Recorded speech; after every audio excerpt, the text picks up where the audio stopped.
Sophie, pour ING Direct, le dialogue, l'importance du contenu. Vous parliez tout à l'heure de co-création. Est-ce que vous pouvez nous illustrer concrètement tous ces dispositifs pour chacune des cibles, pour chacun des leviers ?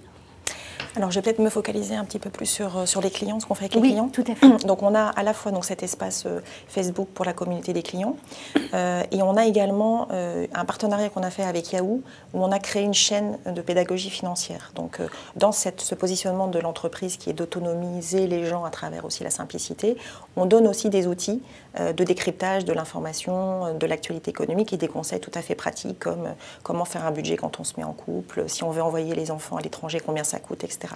Donc, ce qu'on fait, c'est qu'on utilise déjà, on a des dispositifs qui sont assez récurrents, réguliers, et après, on a des dispositifs plus d'opération. Donc, sur les dispositifs récurrents, c'est par exemple utiliser une partie des contenus qui sont sur MoneyTime et dont on voit, c'est le nom de cette chaîne, dont on voit qui sont les plus lus ou les plus intéressants, et on va les reporter sur Facebook et engager le débat avec nos clients sur ces sujets-là.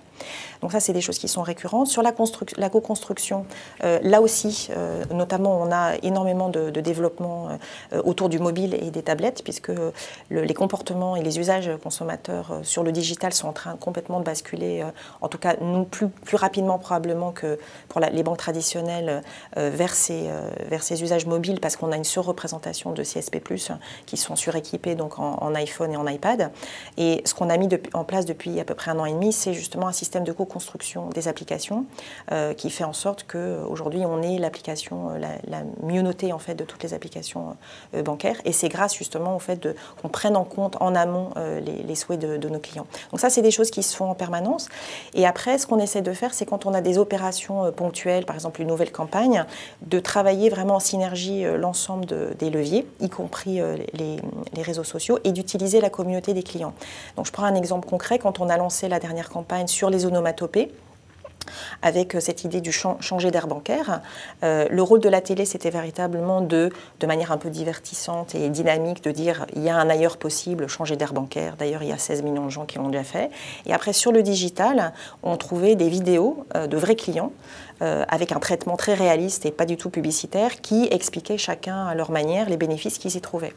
Pour faire cette création de vidéos, en fait, on avait au préalable effectivement engager le dialogue avec les clients en leur demandant est-ce qu'ils étaient OK pour donner des verbatims ou participer au tournage. Donc le tournage après a eu lieu dans notre café, donc il y a aussi un point de vente, donc c'était aussi la possibilité de les faire venir dans le café, vivre une expérience aussi nouvelle pour eux, puisqu'il y avait toute la partie un peu coaching, maquillage, donc voilà, donc on a renforcé aussi le lien avec ces ambassadeurs qui ont été vraiment partie prenante dans la communication. Donc de plus en plus, on essaye de coordonner l'ensemble des initiatives, puisque c'était aussi, en même temps, on avait fait aussi une initiative RP où on avait une étude sur les freins au changement bancaire. Donc on essaie d'orchestrer dans le temps à la fois du contenu journaliste pour faire monter un peu l'intérêt sur la thématique, après sortir avec une publicité et qui est intégrée avec du contenu client. On l'a compris, une vraie approche relationnelle, mais indirectement quand même une finalité commerciale. Est-ce que les réseaux sociaux permettent aussi de répondre à cet objectif business ?